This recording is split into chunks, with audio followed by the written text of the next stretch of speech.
Hey, it's Mark from A Brown ESQ LLC. What a view.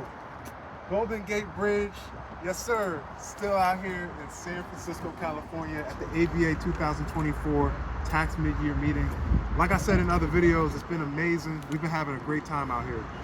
I still want to continue to tell you guys about what I learned at the corporate tax session this morning.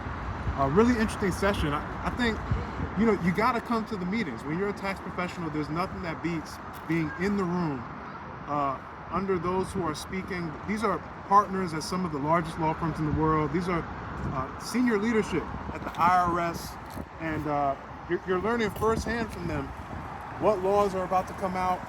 They're telling you their take and their analysis on some of these tax laws before the law is even going into effect.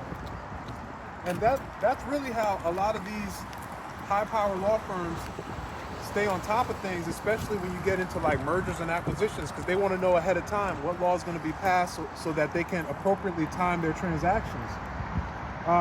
One example of this is today.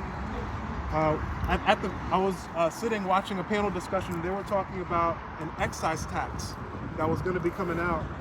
That's coming out this year, going into effect this year. And what I really enjoy is hearing the potential policy-driven motivations behind certain laws that are passed. So this wasn't a formal statement issued by the IRS, but the attorney that was speaking, and I got to speak to him after the panel one-on-one, he was saying that there were politicians who were making mention of certain companies that were using stock buybacks to manipulate their company's stock prices in a way that's favorable to them. So basically, an excise tax is being passed to impose a 1% tax on those stock buybacks.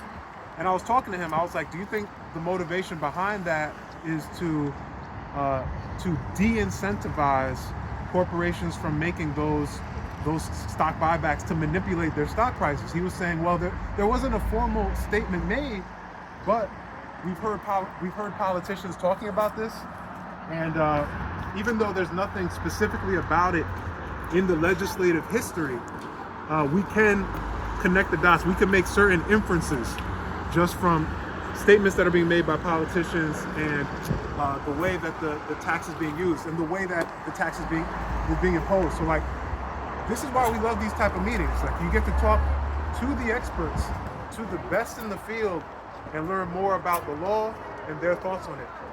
If you haven't subscribed, please follow us on TikTok, subscribe to the TikTok page. We'll see you back in Jersey on Tax Chronicles.